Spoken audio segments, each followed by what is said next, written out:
Hello guys, नमस्कार। स्वागत है आपके अपने YouTube channel future nursing officer में। और आज हम बात करने वाले हैं एफओएन के ऐसे टॉपिक की जो हर एग्जाम में आता है, चाहे वो आपका यूनिवर्सिटी एग्जाम हो या फिर कॉम्पिटिटिव एग्जाम हो, उसमें से क्वेश्चन आता ही आता है। वो है अपना एनजी ट्यूब। ठीक है, तो एनजी ट्यूब से रिलेटेड जितने भी एमसीक्यू बनेंगे या फिर थ्योरी बेस्ड जो भी होगा, वो सब हम इस वीडियो में डिस्कस करेंगे। तो सबसे पहले अपन देखते हैं एनजी ट्यूब की फुल फॉर्म। एनजी ट्यूब की फुल फॉर्म होती है नेजोगैस्ट्रिक ट्यूब। नेजोगैस्ट्रिक ट्यूब, अब नेजोगैस्ट्रिक ट्यूब नाम से ही डिफाइन कर रहा है नेजो एंड गैस्ट्रिक। ठीक है, तो जो हम इस ट्यूब को इंसर्ट करेंगे वो थ्रू बाय द नोज से लेके और गैस्ट्रिक एरिया तक इसको हम इंसर्ट करेंगे। समझ में आ गया? नेजोगैस्ट्रिक, इसकी फुल फॉर्म क्या बताई मैंने आपको? नेजो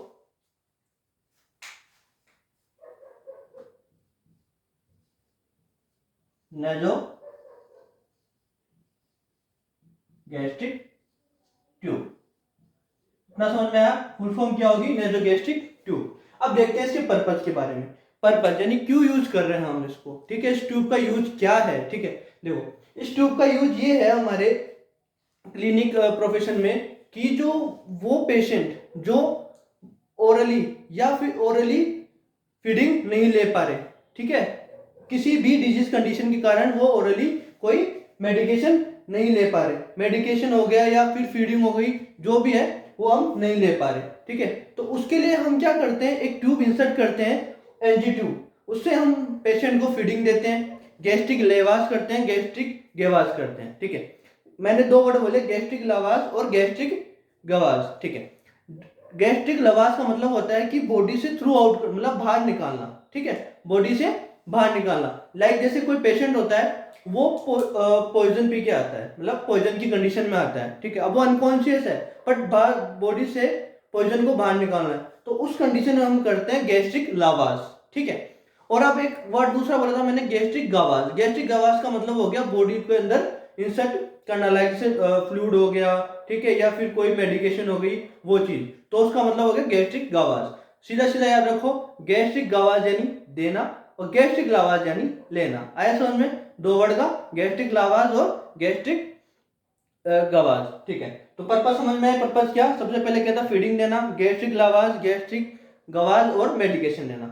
फुल फॉर्म समझ में आया? Nasogastric tube.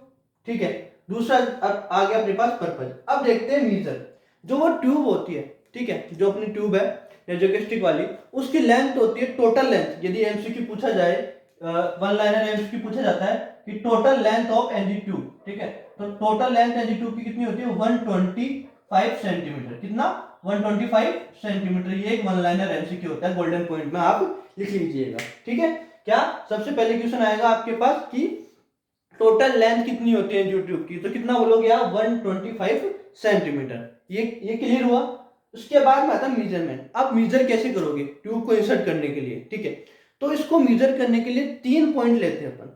3 पॉइंट लेते हैं, कौन कौन सा? जैसे nose to ear lobe and ear lobe to xiphoid process. Xiphoid process यानी अपना स्टर्नम का पार्ट। ठीक है, किसका? स्टर्नम का पार्ट होता है जीफोइड प्रोसेस। ठीक है, कैसे? मैं आपको डायग्राम बना के दिखा देता हूं। मान लीजिए एक पर्सन है,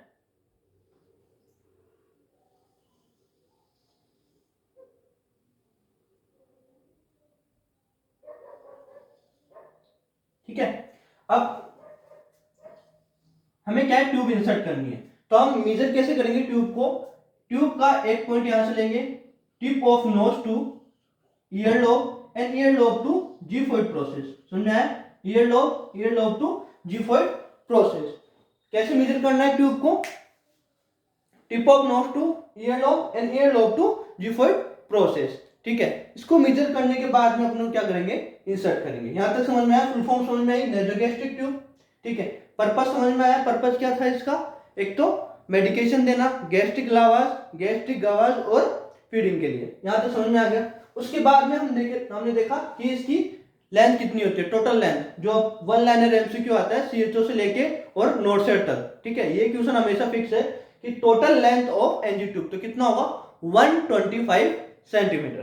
ठीक है, उसके बाद हमने देखा मेजरमेंट कि हम मेजर कैसे करेंगे। 3 पॉइंट हमने क्लियर कर लिए, पहला फुल फॉर्म, दूसरा पर्पस, थर्ड इज हमने मेजरमेंट। मेजरमेंट कैसे? Tip of nose to ear lobe to xiphoid process. Xiphoid process क्या है, एक स्टर्नम का पार्ट है अपना, वो समझ में आ गया यहाँ तक, ये आ गया। अब कई बार क्या कॉम्पिटिटिव एग्जाम के अंदर क्या आता है, मेजरमेंट ऐसे नहीं लिखा हुआ था कि भाई tip of nose to ear lobe and ear lobe to xiphoid process. कई बार एग्जाम में लिखा होता है नेक्स्ट। नेक्स्ट का मतलब नोज ईयर एंड जीफोइड प्रोसेस, समझ में आ गया। वन लाइनर एमसीक्यू क्यों आएगा सीधा सीधा कि मेजर द एनी ट्यूब, तो क्या आएगा फुल। यदि ऐसे लिखा आता है क्वेश्चंस के अंदर कि tip of nose to ear lobe to xiphoid process, तो आपका राइट है। यदि नेक्स्ट लिखा आता है यानी शॉर्ट फॉर्म में, तो भी आपको क्या करना है, इस वाले को क्लिक करके आना है नेक्स्ट को। ठीक है, यहां तक समझ में आ गया, फुल फॉर्म समझ में आई, पर्पस समझ में आया, मेजरमेंट समझ में आया। उसके बाद में देखते हैं साइज, कि भाई साइज के अकॉर्डिंगली तो इंसर्ट करेंगे ना, कि भाई अडल्ट में कौन सी साइज का इंसर्ट करेंगे, ठीक है, और फीमेल में, मेल में, चिल्ड्रंस में, इन्फेंट में। इन्फेंट यानी 1 साल, 0 से 1 साल तक का बच्चा, और चाइल्ड हो गया अपने 1 साल के बाद जो 12 साल तक के बच्चे उनको बोलते हैं चाइल्ड। ठीक है, अब देखो यहां तक आपको समझ में आ गया कि भाई फुल फॉर्म वगैरह पर्पस। अब देखते हैं साइज। साइज में, साइज के लिए एक अपन एक यूनिट लेते हैं, जैसे कि अपने लिया सेंटीमीटर, वैसे ही साइज के लिए अपन एक यूनिट लेते हैं, उसको बोलते हैं फ्रेंच। क्या बोलते हैं, फ्रेंच, फ्रेंच बोलते हैं, फ्रेंच। ठीक है, लाइक जैसे कि आप शॉप पे जाते हो, तो शॉप पे क्या बोलते हो, भैया 1 kg, 1 kg शुगर देना। शुगर मतलब आप चीनी लेने गए, शुगर के लिए बोला 1 kg शुगर दो। ठीक है, तो वो केजी क्या था, यूनिट। वैसे ही इसको मीजर साइज को फ्रेंच में डिनोट करेंगे, समझ में आ गया। अब ये समझ में आ गया कि उसको फ्रेंच में डिनोट करेंगे। अब देखते हैं कि किसमें कौन कौन सी फ्रेंच का हम यूज कर सकते हैं। ठीक है, तो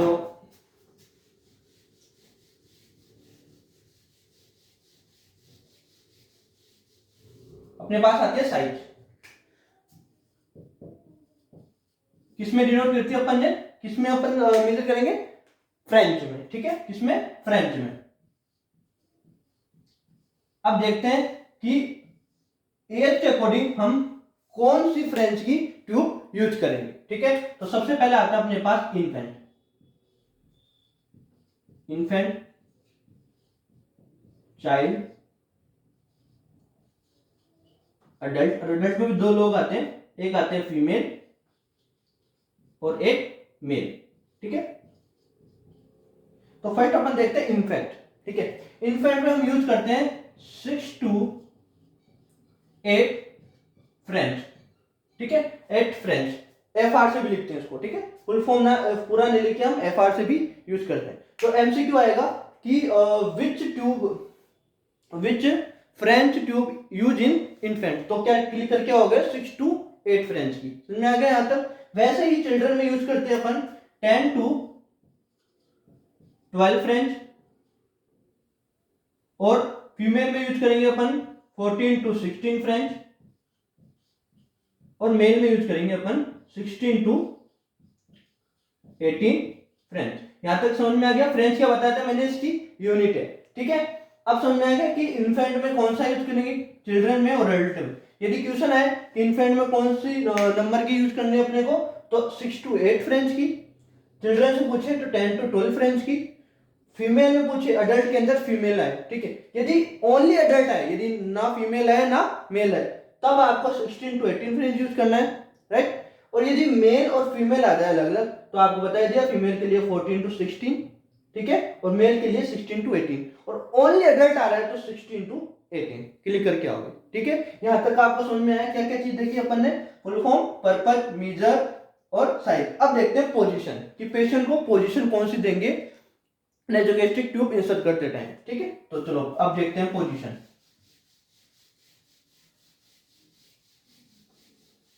हम पोजीशंस देखते हैं।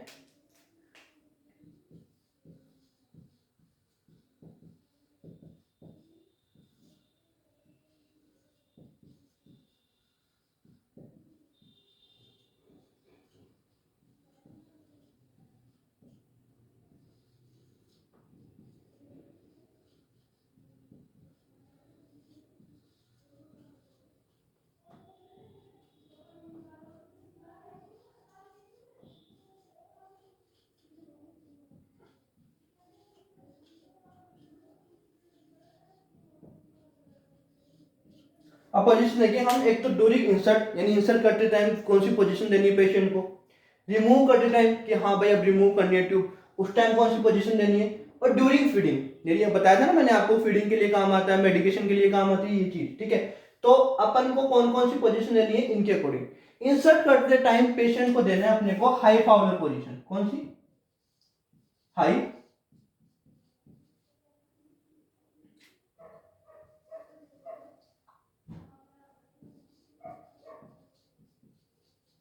High Fowler position.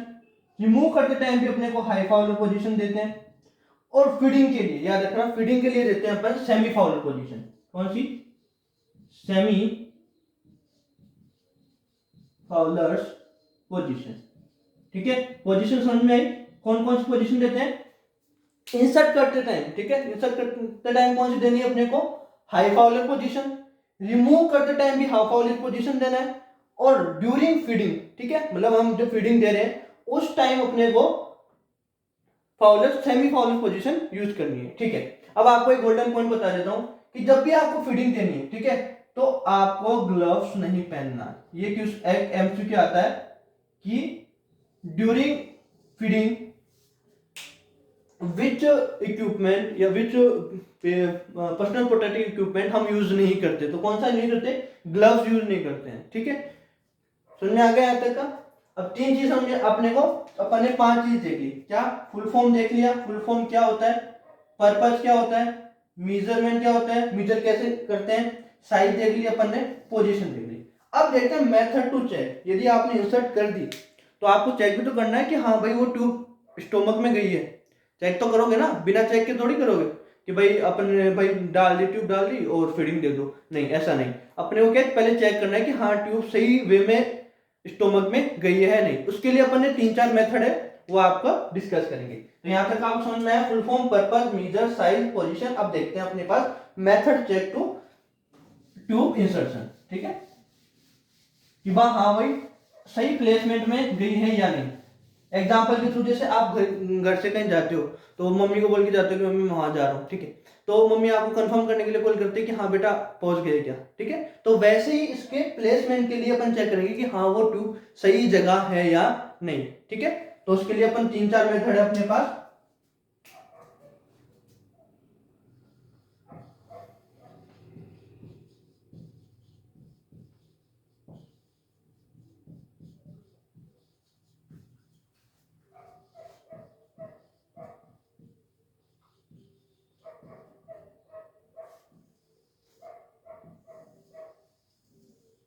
पहला है अपने पास चेस्ट एक्सरे, कौन सा, चेस्ट एक्सरे। इस एनजी ट्यूब के अंदर कुछ रेडियो ओपेक लाइन बनी होती है, ठीक है, वो रेडियो ओपेक लाइन अपने चेस्ट एक्सरे में दिखाई देती है। जैसे अपन चेस्ट एक्सरे करेंगे तो अपने को दिखाई देगी कि हाँ ये ट्यूब बॉडी के अंदर स्टोमक तक चली गई। वो किसके कारण, रेडियो ओपेक लाइन उसमें बनी हुई होती है, किसमें, एनजी ट्यूब के अंदर। समझ आया। अब जो अपना एक कॉम्पिटिटिव एग्जाम में क्वेश्चन बनता है कि मोस्ट एक्यूरेट या फिर मोस्ट कॉमन, ठीक है, मोस्ट एक्यूरेट या फिर most common method check tube placement, तो कौन सा होगा अपने पास, आंख बंद करके आपको चेस्ट एक्सरे करके आना है। क्या, आंख बंद करके चेस्ट एक्सरे करके आना है। ये सबसे ज्यादा पूछने वाला एमसीक्यू है कॉम्पिटिटिव एग्जाम के अंदर कि ट्यूब, एनजी ट्यूब को, एनजी ट्यूब का ऐसा कौन सा मेथड है जो एक्यूरेट है, ठीक है, एक्यूरेट है और मोस्ट कॉमन है, मोस्ट कॉमन यूज करते हैं, तो कौन सा यूज करते हैं अपन, चेस्ट एक्सरे। समझ में आ गया। दूसरा आता है अपने पास एस्पायरेशन, एस्पायरेशन कंटेनर। इसमें क्या करना होता है अपने को, 10 ml सिरिंज, 10 ml की सिरिंज आती है, उससे जो अपना टिप ऑफ नोज से जो ट्यूब अपनी बाहर होती है उससे क्या कनेक्ट करके, और जो अपना गैस्ट्रिक कंटेन होता है उसको बाहर खींचा जाता है, ठीक है, उस 10 ml की सिरिंज से। किससे, 10 ml सिरिंज को क्या करेंगे, जो हमारा बाहर वाला हिस्सा होता है एनजी ट्यूब का, जो नोज से बाहर, अपने बताया ना, टिप ऑफ नोज से और यूरोप और यूफर्ट प्रोसेस अपन किया था, जो बाहर वाला हिस्सा होता है उसको क्या करना, कनेक्ट करके, और जो 10 ml की, ज्यादा 10 ml की सिरिंज को हम बाहर से इंसर्ट करते हैं, मतलब बाहर से उसको कनेक्ट करके, और जो गैस्ट्रिक कंटेन होता है उसको बाहर निकालते हैं, ठीक है। यदि कंटेन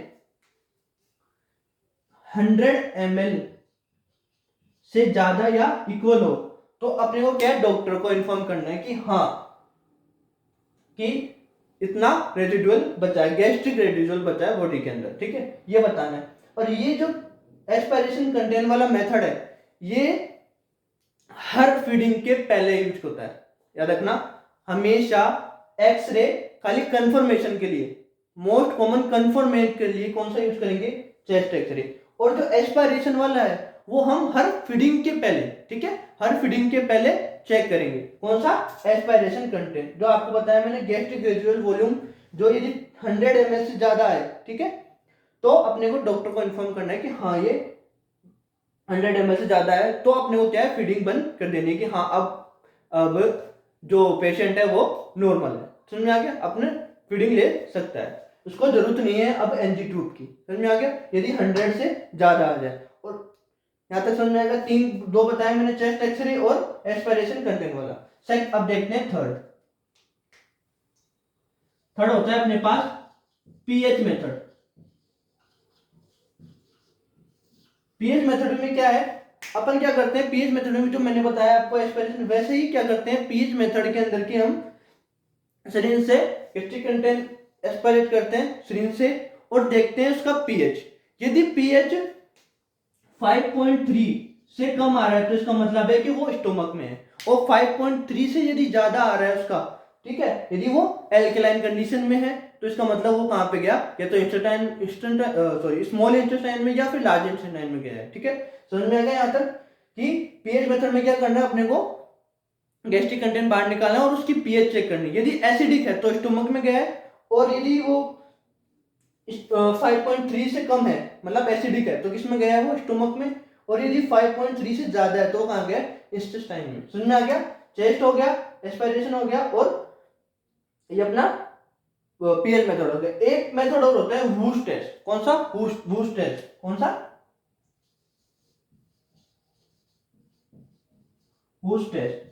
इसमें क्या करते हैं कि आपको क्या करना होता है कि जो ट्यूब है, ठीक है, उसको एक बाउल में, ठीक है, बाउल में गर्म पानी लेके, मतलब नॉर्मल गर्म, उसको उसमें इंसर्ट करना होता है, मतलब उसमें डुबाना होता है। यदि उस पानी के अंदर बबल्स आ रहे हैं इसका मतलब है कि वो ट्यूब स्टोमक में है। यदि वो बबल्स नहीं आ रहे इसका मतलब है कि वो ट्यूब किसमें, स्टोमक में नहीं है। यहां तक समझ में आया, कंफर्म करने के लिए समझ में आया, कितने मेथड बताए मैंने, chest X-ray, aspiration content, pH method और वुश टेस्ट।